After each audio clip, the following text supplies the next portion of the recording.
Udah record kan ya? Udah dong.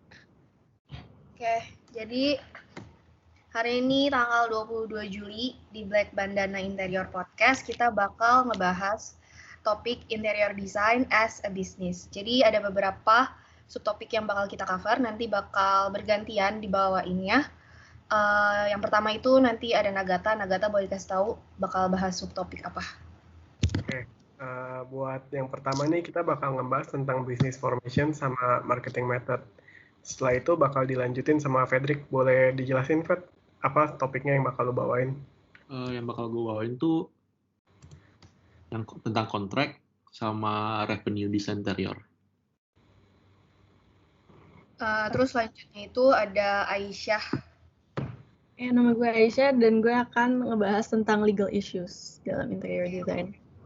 Terus subtopik yang terakhir itu nanti yang bakal gue bahas itu singkat tentang tantangan-tantangan besar yang dihadapin dalam bisnis interior design. Oke, jadi langsung masuk aja ke subtopik yang pertama. Boleh langsung Nagata aja.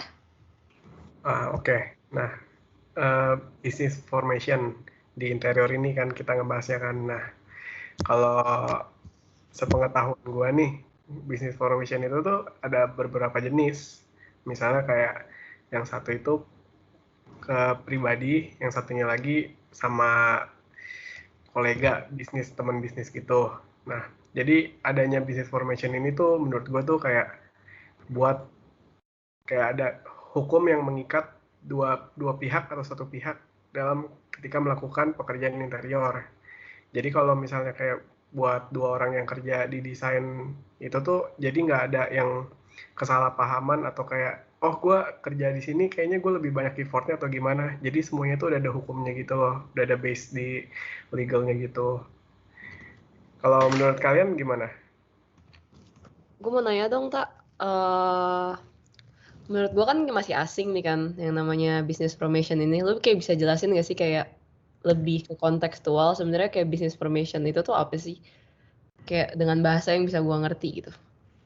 Oke. Business formation tuh jadi kayak strategi berbisnis di interior. Jadi maksudnya kayak kan kita nih kalau misalnya buka suatu konsultan desain interior itu kan ada yang mau buka jalan sendiri, ada yang mau joinan, atau misalnya ada yang udah di perusahaan besar gitu kan. Nah, jadi tuh kalau misalnya di business formation ini kalau misalnya lo bergerak sendiri itu, nah lo tuh mesti ngurusin semuanya tuh benar-benar dari A sampai Z, itu tuh lo yang ngerjain.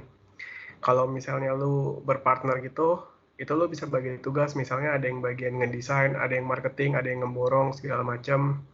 Nah, kalau perusahaan gede itu kan kita harus mentingin kualitasnya gitu kan. Gitu sih kalau menurut gua business formation itu. Lalu hilang tadi. Ya maaf. Ya, mohon maaf lah. Namanya juga internet.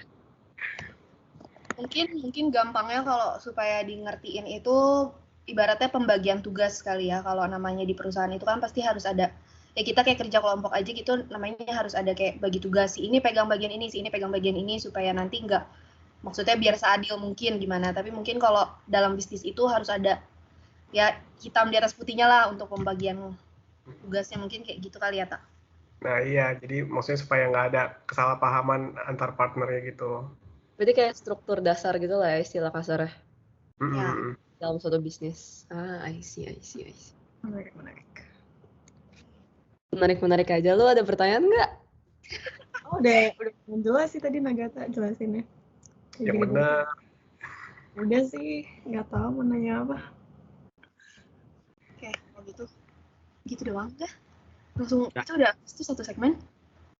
Iya, kalau di business formation sih ngebahasnya itu doang sih sebenarnya. Business formation udah lumayan jelas sih tadi, maksudnya kayak gue ngerti gitu maksudnya apa. Oke. Fondasi lah ya, fondasi bisnis. Gitu. Ya udah, begitu lanjut. Ke marketing method kali ya. Ya. Nah, kalau di marketing method ini kan jadi ada yang misalnya lo udah membuat suatu perusahaan gitu kan. Jadi cara lo mendistribusikan supaya nama lo dikenal, mungkin kalau zaman sekarang kan lo bisa lewat Instagram Ads, atau lo dari omongan teman ke teman gitu kan juga bisa. Kalau misalnya buat interior gitu, kalau misalnya buat nyari customer. Nah, kalau dari lu pada tuh ada opsi lain nggak sih? Kalau menurut gua kan kayak gitu nih, yang buat sekarang buat jadi marketing method ini. Kalau yang gue lihat-lihat sih sekarang emang banyakan tuh studio bikin ini kali ya, bikin Instagram kan, bikin platform. Terus paling yang paling common sih kalau gue lihat Instagram Ads kali ya. Untuk di luar itu gue kayaknya masih bingung deh. Mungkin yang lain ada kayak insight. Tapi emang kayaknya zaman sekarang tuh Instagram itu kayaknya udah nge-cover semua kebutuhan si perusahaan itu sendiri sih, karena kan kayak dari pengalaman aja nih pas kita nyari magang gitu kan, kita pertama cuma nge-search Iya. kita nge-search misalkan interior studio, dan dengan sendirinya itu tuh Instagram bisa ngefilter kita tuh sebagai audiens yang kita interest di situ, dan itu tuh jadi nguntungin banget buat studio-studio yang pasang Instagram ads. Jadi tuh bakal masuk ke ya pasarnya mereka gitu, jadi lebih audiensnya tuh cepet banget sih dapetnya dari Instagram tuh. Marketingnya sekarang tuh lebih maju di Instagram sih kayaknya. Iya, terus di Instagram juga kita kan bisa lihat kayak portofolio proyek apa aja nih udah mereka kerjain gitu kan. Mungkin sorry gue mau nambahin, gue baru kepikiran kayak mungkin marketing methods yang menurut gue lumayan kayak menarik juga. Kalau lu tahu ya, sekarang kan kayak banyak influencer kalau kayak bangun rumah atau kayak ngedekor rumah, kayak mereka kerjasama gitu loh sama studio interior atau kontraktor gitu. Jadi mereka kayak kasih lihat rumahnya jadinya gimana, dan mereka juga kayak nge-tag gitu loh. Jadi kayak jasanya si kontraktornya dapat exposure, terus mungkin kayak dalam arti kerjasama mungkin dia dapat diskon atau gimana mungkin. Menurut gue itu juga maksudnya lumayan work sih. Kayak contoh ya, contoh kayak sekarang gue lihat Titan Tyra kan lagi bangun rumah tuh. Terus kalau nggak salah dia pakai kontraktor siapa gitu. Emang sekarang di YouTube itu juga menurut gue juga itu platform tuh lumayan berpengaruh sih buat marketing studio. Kayak contohnya itu sama ya, itu tuh gue nggak ngerti di teknologi sekarang tuh kayak misalkan lu nge-search satu hal, lu nge-searchnya tuh di aplikasi Instagram misalkan, tapi itu dia bisa aja tuh kayak ntar rekomendasi lu tuh ikutan hal itu. FBI. Iya, kayak gue kan nge-search interior design tuh di Instagram, itu tiba-tiba tuh YouTube gue tuh muncul tuh mulai interior design, dan itu tuh banyak banget. Kayak yang paling banget sering banget muncul di gue itu yang kayak atelier Riri itu kan. Dia juga kayak ngasih lihat tuh proses desain dia tuh kayak gimana. Kayak bahkan tuh dia juga ada artis, siapa ya namanya, Titi Kamal. Nah rumahnya kan itu dipegang sama dia, itu tuh dijadiin bahan konten, dan menurut gue itu ya bagus sih idenya buat branding studio dia sendiri juga. Secara nggak langsung orang jadi ngikutin prosesnya gitu loh, jadi kayak bisa tahu. Ya, dan itu secara langsung juga ngasih lihat testimoni studio dia sendiri juga, kayak nih gue dipercaya loh sama artis. Jadi orang tuh makin percaya gitu ya. Iya, bahkan orang nggak follow pun kayak at least udah tahu lah ya namanya Atelier Riri gitu kan. Iya. Jadi di setiap platform itu kayak udah ada algoritmanya gitu ya. Jadi setiap apa yang kita cari bakal nyari yang common gitu ya langsung ya. Sekarang social media segampang itu sih. Iya, menarik. Fedrik, mungkin lu kayak pernah ketemu cara marketing studio interior gitu yang menurut lu menarik atau enggak? Kayak dari pengalaman lu. Belum sih. Kita juga masih kuliah juga kan, begitu. Lu jarang ngulik namanya, Pet. Iya, cari. Orang itu harus rajin cari pengetahuan, Pet. Di COVID lu nggak bisa keluar ya sih. Jangan cepet puas sama pengetahuan lu sekarang. Di TikTok kan banyak ya gue sekarang. Iya, TikTok juga. TikTok tuh juga yang kayak itu loh, yang dekor kamar kayak gitu. Yang dekor kamar banyak banget gila sekarang. Terus dulu tuh ada satu TikToker cowok yang gue lupa deh namanya siapa, tapi sering muncul di FYP tuh. Dia kayak sering orang terkomen, "Bang, bikinin kamar misalkan 3x4." Ya udah dia bikinin gitu. Di sketch up ya? Iya, yang kayak gitu sampai di render kamar buat K-popper gitu. Iya, gue tahu tuh. Gue nonton sih itu sih. Iya sih, Iya, itu soalnya menarik. di zamannya dia FYP terus kan. Itu juga menurut gue mulai ini banget sih. Dan sekarang karena kayak banyak ya nyebar di platform gitu, orang juga jadi kayak lebih aware nggak sih tentang dekor-dekor. Ya walaupun dari hal-hal kecil ya kayak beli di Shopee atau gimana ya, tapi menurut gue ya itu orang jadi lebih aware aja sih. Kalau dulu kan mungkin mikirnya apa sih pentingnya rapiin kamar, tapi kan sekarang karena WFH juga orang jadi kayak lebih gimana sih nyaman di rumah gitu kan, karena mereka segala hal nyaman di rumah. Terus menurut gua kayak itu ngasih impact ke orang-orang, jadi kayak ngedesain itu tuh nggak sekedar lu cuma naruh barang atau kayak gimana gitu, lu juga harus pikirin konsep awalnya gimana supaya itu tuh nyaman buat lu sama sekeliling lu gitu. Dan itu sih yang kayak dari TikTok itu mereka secara nggak langsung juga memperluas wawasan, kayak ruangan kecil tuh nggak bisa lu cuma masukin furniture yang lu mau, karena tuh harus ada pemilihan-pemilihan tertentu yang bakal bikin kamar kecil itu bisa jadi lebih maksimal. Ya betul. Kalau buat marketing paling kayak itu doang ya yang buat sekarang ini yang jadi ngetren banget ya. Ya sih, pasti terbantu banget sama sosial media. Konten sih, konten juga penting untuk menarik orang. Konten dan ads. Itu ngaruh banget buat ngambil audiens. Oke, lanjut lagi.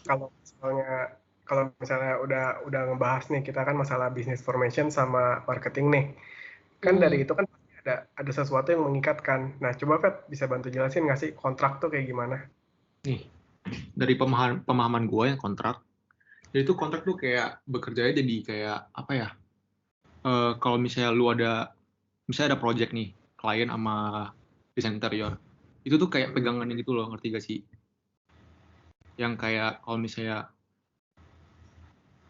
bisa lari itu loh kliennya, itu tantangan gitu loh. Jadi kayak ya gitulah, kontrak tuh lumayan penting sih di kayak project desain interior. Terus ada 5 yang gue baca di dokumen kontrak tuh ada tanggal, terus deskripsi lokasi project, ruang lingkup layanan. Itu tuh kayak apa ya, layanan lu gitu loh, jadi kayak lu gambarnya per berapa meter gitu tau gak sih.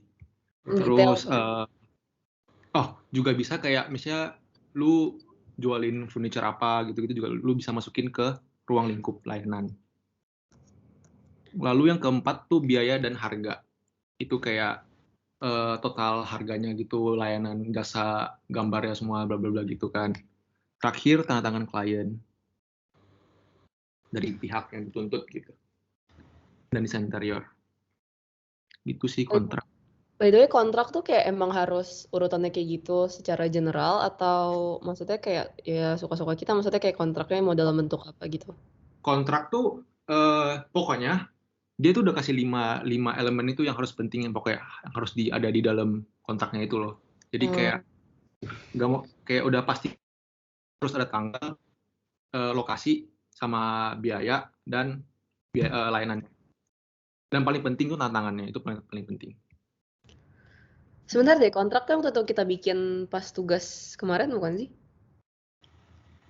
Tugas kemarin tuh ya kontrak kerja sih hitungannya. Itu beda. Tapi itu nggak ada tanda tangan. Itu tuh kayak cuman ini deh, cuman kayak biaya dan harga deh kayak. Oh iya, biaya kita maksudnya kayak kira-kiranya kalau misalnya ngebangun segini nih habis berapa gitu. Jadi tapi sebenarnya kan fungsi kontrak itu kan buat ngikat nih antara berarti klien sama desainer, jadi supaya misalnya desain udah jadi nih, jadi ada ketentuan standar-standarnya gitu nggak sih? Jadi kayak maksimal lu bisa revisi semana gitu. Oh iya. Berarti kayak apa ya itu bilangnya ya? Bilangnya apa sih? SOP? Ya kayak SOP gitu buat hindarin ini kesalahpahaman juga sih. Nah, kalau ada kontrak tuh biasanya kayak abis tanda tangan, kan biasanya kalau ada perjanjian kontrak kan kayak ada misalnya harus DP gitu, berapa persen kan misalnya dari harga biaya total bangunan. Nah itu tuh kayak, maksudnya kayak dengan lu tanda tangan itu kayak apakah lu bayar dulu atau gimana sih? Maksudnya kayak ngerti gak sih? Gue tuh kayak nggak ngerti gitu loh, prosedurnya tuh sebenarnya gimana, ngerti gak? Kayak misalkan gue mau bangun rumah nih, gue ketemu sama desainer. Kayak apakah gue bayar dulu, terus gue tanda tangan kontrak, terus kayak ngerti gak sih kayak prosedurnya itu gimana? Kayak Kalau bisa itu jelasin. menurut gua kayak kebijakan kayak masing-masing gitu deh dari kliennya sama desain interiornya gitu loh. Ngerti gak sih maksud gua? Jadi kayak misalnya lu mau DP duluan atau gimana, atau jadi kayak kebijakan sendiri aja gitu.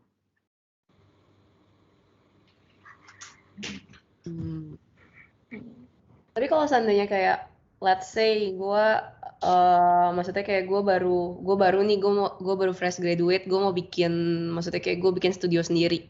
Tapi kayak gue nggak ngerti apa-apa. Biasanya tuh maksudnya kayak in generalnya orang tuh gimana gitu.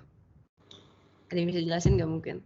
Kayaknya harus ngasih term and condition dulu pertama kali kita ketemu klien. Jadi kayak kita mungkin ngebahasnya nih kalau misalnya pakai jasa kami design and build, berarti dari desainnya tuh kita kasih free atau kayak gimana kebijakan kita. Jadi dari si pihak klien juga bisa ngambil keputusan kayak oh kalau misalnya gue pakai ini kan udah tahu nih termnya kayak gini. Terus kalau misalnya udah keluar hasil gambar render atau gimana, biayanya gimana. Jadi kayak udah ada rancangan awal di sebelum pembangunan itu proyek itu jadi loh. Kalau menurut gue sih gitu sih. Mungkin sebenarnya logikanya gini ya, kalau namanya kontrak itu kan pasti untuk ngejaga keamanan masing-masing antara si klien maupun si konsultannya kan. Kayak ya batasan masing-masing lah, mana yang jadi haknya masing-masing. Kayak jadi mungkin menurut gue balik lagi kalau untuk pembayaran itu dilakukan setelah lu tanda tangan kontrak DP. Ngerti gak? Kayak lu bayar DP itu setelah lu tanda tangan kontrak. Oh, oke. Gue deal nih. Kita jalanin proyeknya bareng. Gue percayain proyek gue ke studio lu. Jadi gue tanda tangan kontrak.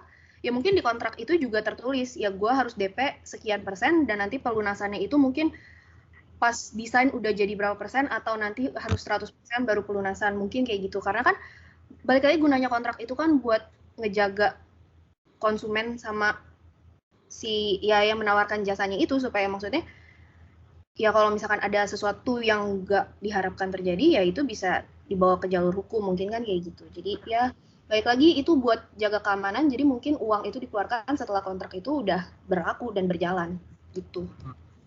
Make sense. Terus gue penasaran deh kalau seandainya kayak ada yang ngelanggar kontrak gitu kabur. Nah itu bisa dibawa ke jalur hukum sih.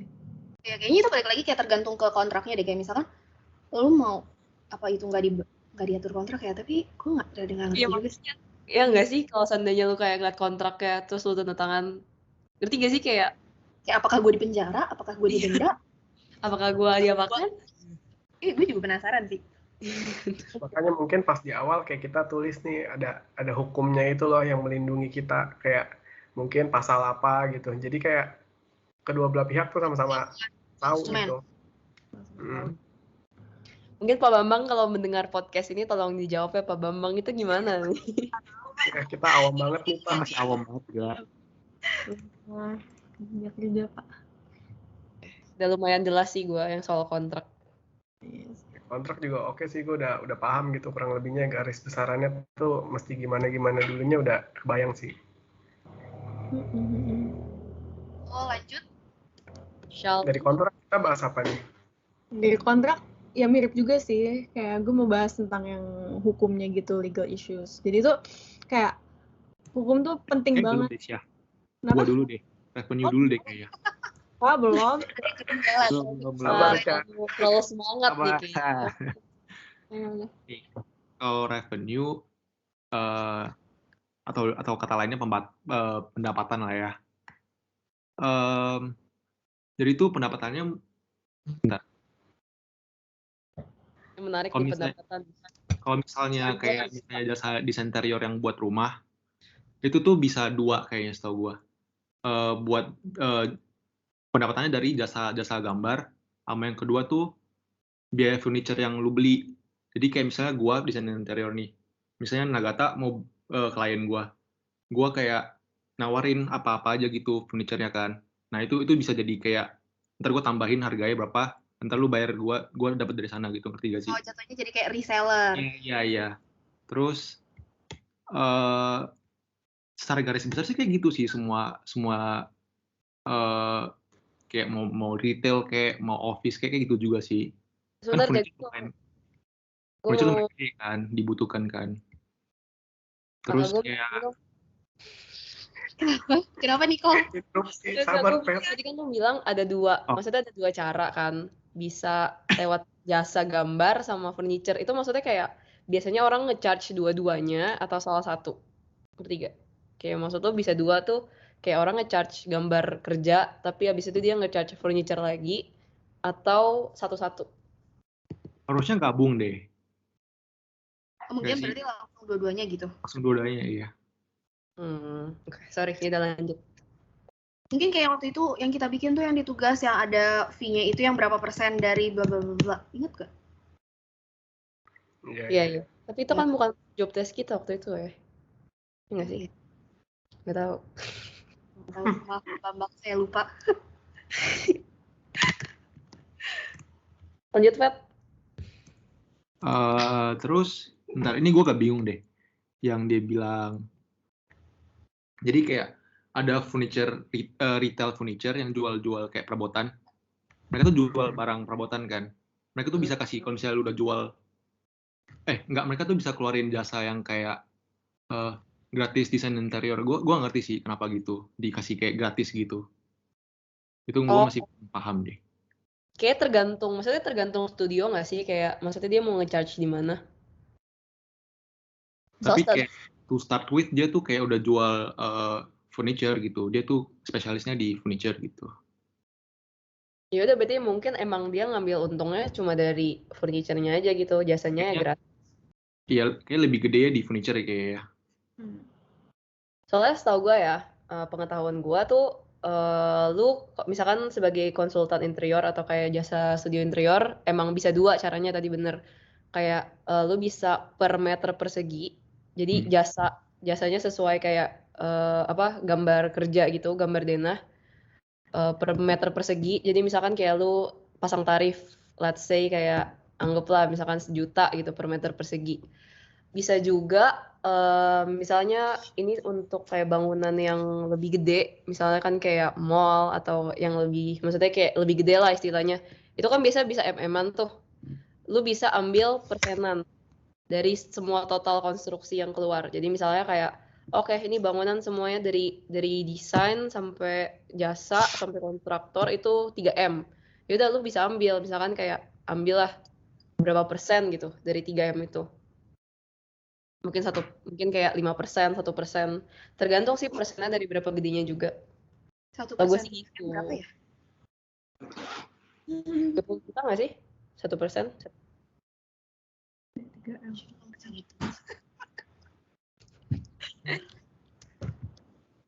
Nah, tapi gue penasaran tau, biasanya tuh kalau fresh graduate ya, apalagi kita mau lulus nih, kira-kira kita harus pasang tarif berapa sih? Nah, makanya itu. Kemarin gue ada beberapa itu kan, apa namanya, kayak ambil freelance gitu. Nggak freelance sih, maksudnya kayak disuruh kayak kerjain project gitu. Nah, gue juga bingung banget pasang tarif ya. Karena takutnya kayak apa ya, takut kurang ajar gitu loh namanya. Makanya Bener-bener. juga lagi pengen nyari referensi gitu. Gue pernah nanya Pak Bambang ya, dia bilang tuh katanya anak kuliahan tuh biasanya start 75.000. Nah iya sih, Britney kemarin juga ngomong. 75.000, 90.000. Tapi gue kayak ngerasa ya, kan gue kaliin tuh, misalkan kayak satu ruko aja berapa belas meter persegi kan. Kayak bahkan dikali harga mahasiswanya tuh gue ngerasa gue ngecharge terlalu mahal gitu. Iya, Dengan bener. kemampuan gue yang seadanya. Ya, benar sih. Kayak Ya tapi sebenarnya ya balik lagi, desain tuh bidang kreatif itu tuh jasa yang mahal. Ya karena kita ngerasain sendiri nggak sih kuliahnya tuh sesusah apa. Kayak modal buat kita dapat bisa ngerjain aja tuh udah susah banget gitu loh sekolahnya. banget. Lagi untuk dapat Tapi kayak kadang tuh gue mikir tau, kayak misalkan nih ya, gue renov, misalkan satu, anggaplah kayak gedenya 2 ruko gitu. Terus kayak misalkan di total nih, oke, kalau seandainya gue nyelesain 2 ruko ini, gue bakal dibayar kalau sesuai tarif misalnya kayak 20 juta. Tapi setelah gue lihat-lihat, ini apa yang gue lakuin tuh maksudnya kayak dia sebenarnya nggak harus hire gue gitu. Dia bisa tinggal kayak beli furniture sendiri gitu dan bisa nge-arrange sendiri kira-kira gimana yang bagus dan dia nggak usah bayar gue 20 juta. Jadi kadang gue ngerasa nggak, ngerti gak sih, gue ngerasa kayak lu Nggak nggak di usah 20 juta gitu, gue jadi nggak enak. Tapi Iya. sebenarnya menurut gua kita ngerasa kayak gitu karena yang kita kerjain itu kayak ngedesain ruangan itu udah makanan kita sehari-hari loh. Jadi kita bisa aja ngelihat itu tuh hal yang biasa, tapi maksudnya untuk orang yang nggak bergerak di bidang desain, bisa aja itu kayak wow, bagus loh. Buat Soalnya sampai dia bayar biasa. lu 20 juta tuh berarti dia puas kok. Ya kan? Tapi tetap aja lu pasti ngerasa gak sih kayak apakah gue worth it untuk dibayar 20 juta? Pasti lu mikir dong. Itu yang gue rasain kemarin. Dan kayak lu sering gak sih kayak ngeliat pelukis aja gitu, kayak misalkan pelukis kayak di TikTok tuh juga banyak kayak pelukis, dia bilang dia ada ngelakuin kesalahan di lukisan itu, tapi kita bukan pelukis, kita nggak tahu salah dia tuh di mana. Kita ngeliat bagus-bagus aja. Iya, kayak ya gue kalau lu goblokin gue juga, kalau misalkan dia suruh gue bayar 5 juta buat lukisan itu padahal ada salah kecoret, gue nggak akan tahu karena gue bukan pelukis, gue bukan mata pelukis. Ya sama juga ya kayak klien lu, kayak buat klien lu buat ngeluarin duit 20 juta ke lu dan lu ngerasa itu biasa aja, ya maksudnya ya mungkin di lu biasa aja karena itu ya lu profesi lu, itu makanan lu sehari-hari, tapi buat dia orang biasa pasti ngeliat itu tuh sesuatu yang gue nge-hire orang ini karena gue nggak bisa ngelakuin ini gitu. Wow, Kalau udah bisa, insightful kayak Dita. kalau misalnya mereka bisa, mereka nggak bakal hire lu sih. Ya itu ya. Enggak, menurut gue tuh mereka tuh males kayak nyari barang-barang gitu gak sih? Jadi kayak mereka tuh hire kita yang kayak ngebantuin gitu loh. Karena tapi enggak juga sih, maksudnya pasti tuh orang tuh cari furniture itu ya kita tau lah gampang banget sekarang di IKEA aja tuh kita bisa online shopping. Iya, maksudnya kayak orang tuh sekarang bahkan kayak kayak menciptakan sesuatu ruang yang bagus tuh kayak kan kualitinya jelek. Oh, dan satu hal, Matanya gitu juga males gak sih? Butuh otak gitu. Dan satu hal menurut gue tuh interior design itu maksudnya namanya kita menjual sesuatu, kita kan menjual jasa. Itu kan pasti kita ada target marketnya. Yang udah pasti itu interior design itu target marketnya bukan buat orang yang menengah ke bawah. Pikirnya masih bukan menengah ke bawah, mikirnya tuh pasti masih kayak interior gitu. Enggak sebagus itu, tapi gue bisa lah bikin mirip-mirip dengan budget yang lebih kecil. Gitu loh, ngerti gak maksudnya? Iya. I gotcha.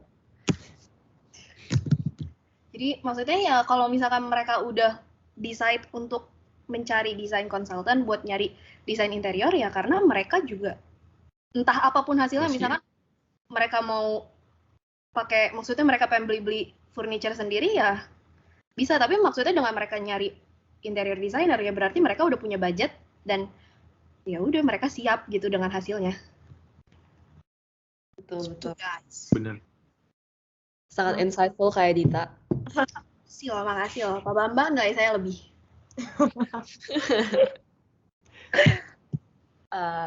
Oke. Lumayan seru sih ya ini soal revenue ini. Oke, tapi harus kita lanjut karena kalau nggak durasinya. Oke, thank you Fedrik. Makasih loh Fed, sangat insightful. Aisyah, sikat siasat. Sama sih sebenarnya kayak masih berhubungan sama yang Fedrik tadi ngebahas soal kontrak.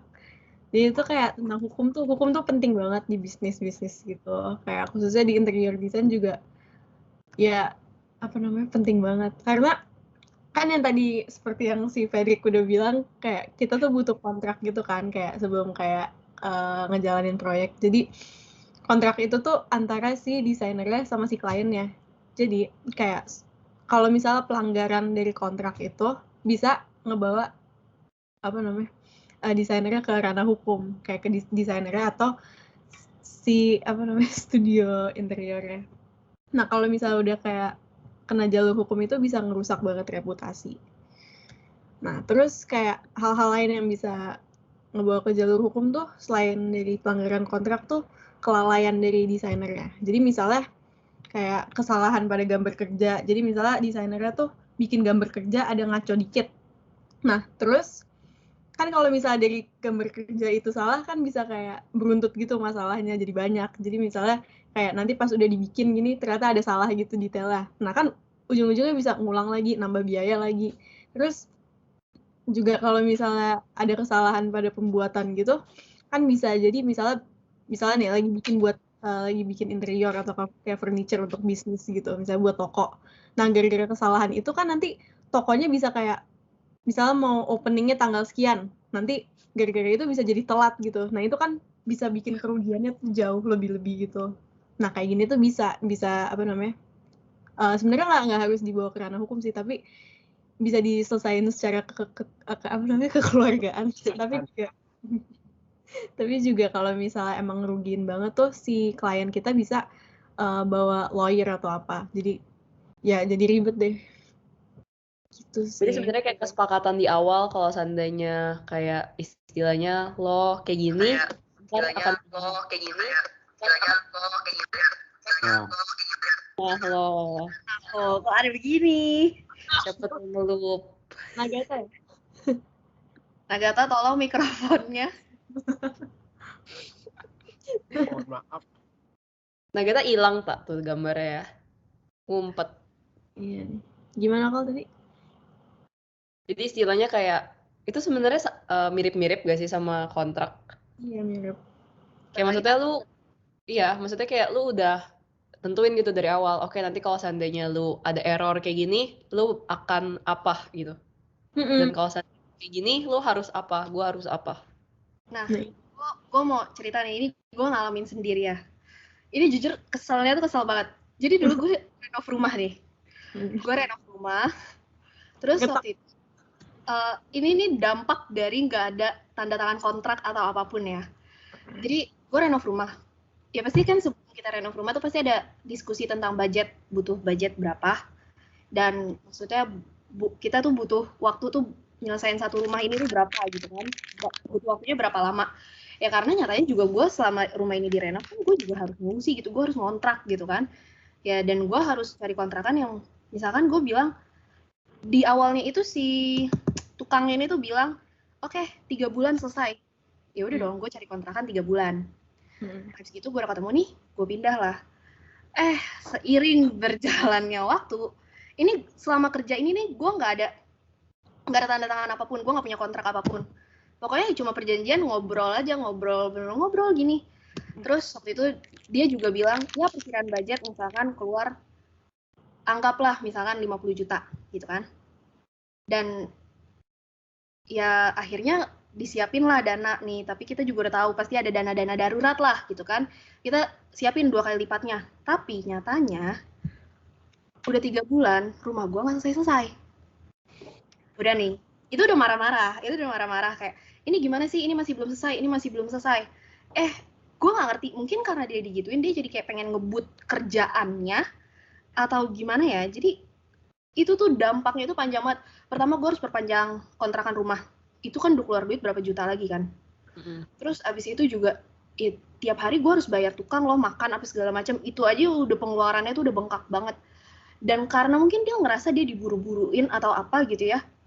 Itu dia ngerjainnya tuh jadi kacau banget. Itu tuh akhirnya ada pokoknya sampai ngerusak rumah tetangga gue. Rumah tetangga gue tuh sampai bocor. Jadi akhirnya udah rumah gua nggak selesai sampai pokoknya tuh dari perjanjian 3 bulan itu tuh waktu itu sampai 2 kali lipat sampai 6 bulan tuh rumah gua masih belum jadi. Dan bahkan waktu itu gue inget banget kepotong sama Lebaran, tukang pulang, terus tiba-tiba nggak ada yang bisa dikontak, kondisinya rumah gua belum selesai. Di ghosting. Iya, jadi gue harus cari tukang baru dan ya itu. Jadi gue nggak bisa nuntut ke mereka juga. Jadi mereka tuh ninggalin rumah gue dalam kondisi rumah gue belum selesai, rumah tetangga gue lagi rusak, itu juga kontrakan gue bayar terus. Itu jadi duitnya tuh bahkan tuh dana daruratnya aja tuh udah habis gitu loh. Iya. Benar-benar separah itu dan tapi gue nggak bisa nuntut apapun. Padahal kan kerugian itu tuh nggak main-main. Maksudnya itu duit loh kayak gitu. Terus tapi ya makanya tuh balik lagi pentingnya kontrak itu tuh ya buat ngejaga lu gitu, karena uang yang dipermainin di bisnis ini tuh bukan jumlah yang kayak cuma 1 juta 2 juta. Bener. banget. Terus juga waktunya gitu loh, waktu yang dihabisin gitu. Iya, kayak dengan lu membuang waktu tuh, itu uang tuh bakal ngalir terus, kebuang terus.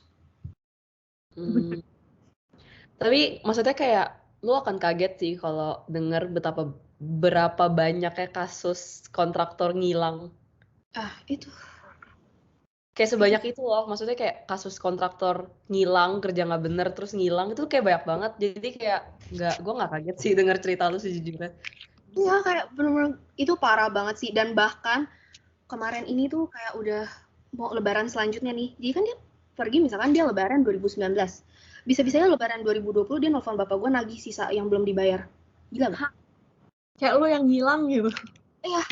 Karena dia ngerasa tuh sebelum dia balik itu bapak gue tuh belum bayar gaji mereka kerja selama berapa hari gitu. Ya bapak gue nggak mau lah, tapi kayak maksudnya bapak gue ngancem pun, ya udah bawa aja ke polisi. Bukti yang gue punya apa? Bukti pembayaran pun nggak ada gitu loh, cuma bukti transfer. Salah sih ya. Pentingnya tuh hitam di atas putih itu. Benar banget. Tapi balik lagi juga kayak kita sebagai desainer kita juga bisa nuntut klien gitu. Misalnya kayak di kontraknya tuh ditulis misalnya klien tuh bakal bayar sejumlah uang abis desainnya selesai. Nah kalau misalnya kayak lebih dari hari yang ditentuin atau tanggal yang ditentuin, kayak kita juga bisa nuntut si kliennya sih. Tuh. Karena emang banyak banget sih yang dipertaruhin, kayak nggak cuman masalah material doang, kayak lu tuh masalah waktu aja tuh itu udah fatal banget sih menurut gua. Jadi kayak harus di deadline-in, karena kalau enggak ya itu bisa aja tuh tukangnya itu tuh semau-maunya. Iya. Nah, kita dari kuliah udah diajarin tentang deadline. Nah, Jadi secara singkat tuh kalau misalnya illegal issues tuh kayak term and condition gitu lah ya. ya. Gitu sih. Sudah jelas tentang Jelas. Sangat jelas ya. Cerita lu benar-benar maksudnya kayak itu bukti loh, itu bukti nyata. Itu bukti nyata banget kalau misalnya legal issue itu penting banget. Itu. Pak Bambang, dengarkanlah curhatan anak muridmu ya. Rugi saya. Nah, ini berkaitan yang mau bahas nih, tantangan-tantangan besar nih dalam bisnis interior. Ini yang terakhir ya by the way ya? Ya, ini subtopik terakhir. Subtopik bisnis. Oke. Jadi tantangannya itu yang pertama itu, yang paling penting itu masalah waktu. Waktu itu benar-benar gimana lu bisa ngewujudin suatu desain yang bikin klien lu puas, ya pasti harus terbaik lah ya. Itu tuh gimana caranya lu wujudin dalam waktu sesingkat mungkin sesuai sama tuntutan klien lu. Dan balik lagi ini tuh sebenarnya pasti saling berkaitan lah ya, namanya bisnis secara keseluruhan gitu kan. Jadi itu dengan adanya kontrak kayak itu tuh ngikat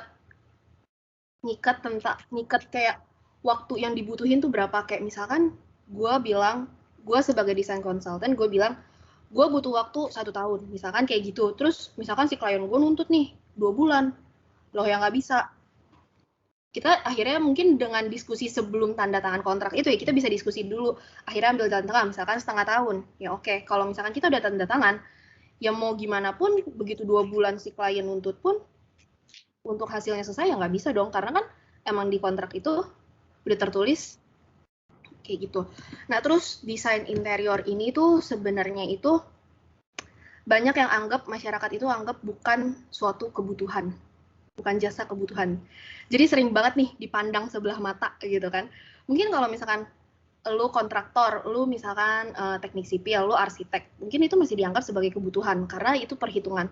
Karena tuh orang mikir, oh iya gue butuh ngitung ini supaya gue bisa bangun sebuah bangunan gitu yang aman. Itu kan harus ada perhitungannya, sedangkan di interior itu kita nggak membahas itu kan. Nah itu jadi tantangan tuh karena orang-orang tuh ngerasa buat apa sih gue pakai desain interior. Tapi ya sebenarnya baik lagi, itu yang dibilang namanya lu jualan sesuatu pasti ada target marketnya. Jadi mungkin kalau misalkan ada orang yang berpikiran desain interior tuh buat apa, ya berarti lu bukan target market gua gitu. Nah terus tuh sama aja kayak bisnis-bisnis lain lah, pasti lu bakal ada kayak namanya harus mempersiapkan kayak dana-dana darurat buat perusahaan lu. Kayak misalkan ada kayak kejadian-kejadian tertentu lah ya kan, karena orang yang tertipu itu bukan cuman dari pihak customer aja, pasti kan kita penjual juga bisa ketipu. Jadi tuh bisnis interior itu sama sih, basically sama bisnis-bisnis lain. Kayak lu butuh modal, lu butuh yang tadi dibilang kayak misalkan formasinya, karena tuh lu buat bekerja dalam satu tim dan lu bekerja di bidang ini tuh pressure-nya tuh tinggi banget. Karena lu harus ada tanggung jawab sama si kliennya ini nih. Dan ya itu baik lagi buat nentuin harga. Karena tuh ini tuh bidang kreatif, kita tuh nggak ada hitungannya lah. Kayak ini tuh bukan sesuatu yang bisa kita hitung. Kayak misalkan kita jualan barang, gue jual misalkan satu pulpen harganya 3.000. Berarti kalau kita jual 2 pulpen harganya 6.000. Sedangkan desain tuh bukan sesuatu yang kayak gitu. Biasa, Kayak buat kita nentuin harga tarif kita aja tuh 1 meter persegi aja, nentuin harganya harus berapa, itu kita juga nggak tahu kan harus berapa, karena gak ada yang kita bisa hitung gitu loh, karena ya yang Pasarnya kita jasa. iya, karena tuh basically itu jasa, nggak ada wujudnya gitu loh. Jadi mungkin tuh kadang harga yang kita, pemasukan yang kita dapat tuh mungkin kadang nggak seimbang sama effort kita gitu. Gitu sih, jadi banyak banget sebenarnya tantangan. Jadi balik lagi, ya tantangan namanya orang berbisnis tuh gimana lah, kayak gitu. Gue penasaran deh, gue kayak pengen denger kayak apa maksudnya pendapat lu semua gitu, kayak menurut lu kan maksudnya lu udah mahasiswa tahun akhir juga nih, lu udah mau masuk, misalnya udah mau masuk ke dunia kerja lah ya. Menurut lu apa sih kayak tantangan terbesar kayak yang akan lu, gak usah yang akan deh, kayak yang lu alamin gitu sebagai interior designer? Kan ada gambar kerja mungkin di link sama klien, coba gue mau denger dong. Mungkin Jujur, mulai dari siapa nih? Paling- Dari lu dulu. paling berat itu tuh pasti lu harus ngerti, maksudnya tuh lu tuh harus peka gitu loh. Kayak kadang tuh ya lu namanya lu peka gitu kan, kayak kadang tuh orang tuh nyampeinnya dia nggak bisa nyampein sedetail itu, tapi di pikiran dia tuh detail gitu loh. Dan gimana cara kita tuh sebagai desainer itu harus bisa ngewujudin permintaan orang yang cuman misalkan dari omongan awalnya. Kayak gitu sih. Gue mau gini gitu. Ya, dan Semikirnya tantangannya juga tuh itu tuh waktu, bener-bener ya lo harus jalanin waktu. Itu tuh gimana pun pasti time management Waktu penting sih. itu challenge. jujur setelah kan gue selama seminggu ini gue magang nih, selama seminggu ini tuh emang sih jam kantor gue fleksibel, nggak fleksibel sih, ditentuin. Dia bilang jam kantor kita dari jam 8 sampai jam 4 ya. Hari pertama masuk magang gue standby tuh jam 8 bangun. Tapi ternyata nih merekanya aja nih, bos guanya belum ada kabar sampai jam 8. Mungkin dia belum bangun atau apa. Dan ternyata pas hari pertama itu gue langsung dikasih pegang, nih lu bantuin proyek ini nih, karena udah mau dibangun gitu. Jadi ya udah gue disuruh kerjain. Terus jadi balik lagi gue mikir, jam kantor yang dia bilang di awal itu nggak ada gunanya, karena toh gue juga buat ngejar pekerjaan itu gue sampai jam 5, jam 6, jam 7 gue bakal masih ngerjain gitu loh. Jadi emang banyak banget sih waktu yang harus dikorbanin buat bergerak di bidang desain. Sama kayak kita studio nggak sih? Kayak kita kan jam kuliah kan ada fix waktunya gitu, tapi kayak kita ngerjain tetap begadang-begadang juga di studio. Iya. Karena idenya muncul kayak nggak di jam kita kerja gak sih? Ya betul, kayak nggak segampang itu. Iya. Paling gue personally juga cuma bisa kerja tuh kalau misalnya udah malam OTW subuh gitu loh. Kayak jam 1 pagi lah minimal. Nggak ada distraction. Emang biasanya gitu sih, kalau malam tuh lebih kreatif. Iya. Karena kalau misalkan pas lu ditentuin, lu harus bikin gini. Lu pasti tertekan kayak, anjir gue baru dapat kerjaan baru nih, gue baru dapat tugas baru. Dan di keadaan tertekan itu lu belum tentu bisa berpikir kreatif. Artist block namanya. Ya, makanya. Kalau yang lain gimana nih pengalamannya? Iya nih. Nagata gimana Nagata? Kalau gue sih tantangan yang menurut gue ini sih dari ini sih waktu sih. Soalnya kan kita namanya sebagai desainer kan kadang butuh inspirasi nih. Kayak mood seseorang tuh mempengaruhi, kayak kita misalnya lagi ada masalah apa, dan kita dipaksa buat lu harus selesaiin ini, kayak itu tuh jadi bebannya gitu loh, kayak penghambatnya gitu. Itu sih kalau gue waktu sih kayak moodnya gitu. Kayak lo tuh nggak bisa kayak oke, jam segini lo pikirin ini, terus nanti langsung kayak bermunculan ide otomatis gitu, mana bisa. Iya, nggak bisa. Mesti yang benar-benar kayak udah tenang, udah segala macam, kayak baru bisa mikir gitu loh. Kadang udah tenang juga masih nggak bisa. Kadang tuh tiba-tiba aja misalnya lagi jalan terus kayak ngelihat apa kayak oh dapat ide. Oh iya, kadang kayak kita lagi ngelakuin sesuatu pun kayak bisa tiba-tiba kepikiran, oh kayaknya mendingan diginiin deh. Kayak gitu kan, tiba-tiba baru muncul. Iya. Kalau menurut gue sih tantangan yang kan kebetulan gue pernah pegang project kecil temen itu kan. Menurut gue tuh yang susah adalah apa ya, lo harus mengesampingkan taste dan apa yang lo anggap bagus gitu.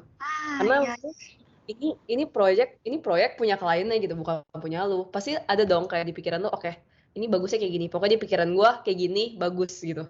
Tapi kayak belum tentu di pikiran mereka itu bagus gitu. Jadi kayak lo harus kesampingin taste lo harus objektif gitu loh. Nggak boleh egois. Itu susah sih. Dan harus ada budget. Itu juga susah. Iya.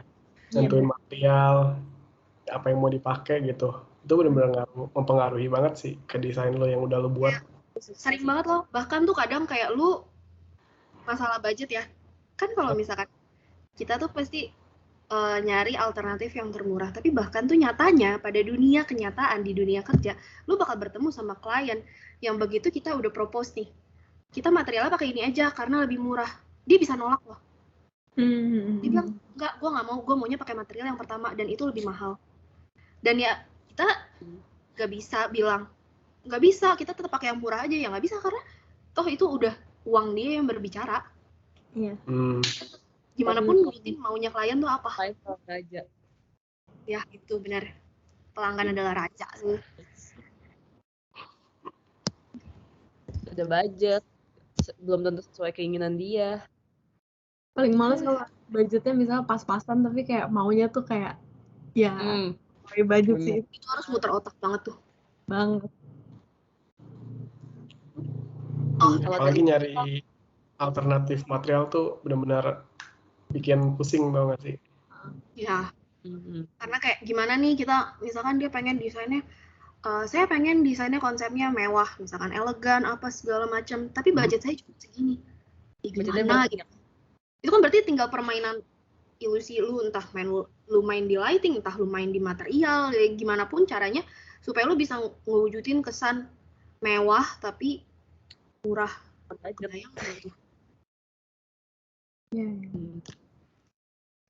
Ya itulah kerjaan desainer, harus nurutin permintaan orang. Dan sama juga kayak kita jualan barang, ada yang namanya harga pasar, dan pernah dengar gak yang namanya predatory pricing? Apa tuh? Jadi kalau predatory pricing tuh kayak misalkan lu jual suatu barang nih, harga pasarannya misalkan 10.000 gitu. Tiba-tiba muncul nih penjual-penjual baru gitu. Dia bisa ngejual barang yang sama gitu ya. Itu dengan harga yang misalkan 2 kali lipat lebih murah, jadi dia jual cuma 5.000. Iya. Nah itu sama tuh kayak di dunia interior tuh juga, ya karena itu kayak banyak, karena kita tuh nggak ada takaran. Iya. Ada takarannya. Iya, patokan harga kita tuh nggak jelas gitu loh. Kita nggak ada harga pasaran gimana gitu. Jadi tuh sering banget tuh kompetisi harga tuh, ya gitulah. Jadi kayak kadang kita nih ngehargai misalkan jasa kita satu, dalam pikiran kita ya, kita nggak ngomong terang-terangan ke klien, tapi misalkan kita kerja 1 jam kita hargai 50.000, tapi ntar bisa aja ada orang yang rela ngehargain waktu dia tuh 1 jam itu cuma 20.000, ya kita mau bilang apa gitu kan. Itu sih yang susah. Jadi di bisnis interior tuh kayak gitu. Menurut gue juga sebenarnya tergantung target klien, dan kalau emang kliennya mau udah tertarik sama lo, dia akan tetap pakai lo sih. Iya. Soalnya mungkin yang lebih murah kayak targetnya tuh beda juga. Iya. Ya itu yang di TikTok, dia ngelakuin itu kan gratis. Buat dia bikinin orang kamar gitu dia renderin loh, dan itu gratis, dia post secara cuma-cuma gitu. Tapi yang menghibur dia sih, karena kita nggak Tapi ada kan uang kita keluarkan secara pasti gitu. Tapi situ kan dia jadi kayak nunjukin ke orang-orang kayak itu semacam portofolio dia nggak sih jatuhnya? Ada juga. Kayak kemarin yang gue ngerjain temen gue kemarin nyuruh bikin itu kan kayak set design gitu, yang bikin kubuk. Ya pokoknya nggak. Tapi kayak gue ngerjain enjoy dan kayak ya udah gue kayak willingly ngerjain itu, kayak seenggaknya kayak gue juga latihan gitu loh, kayak ngerenderin dan gue ngerjainnya seneng sih.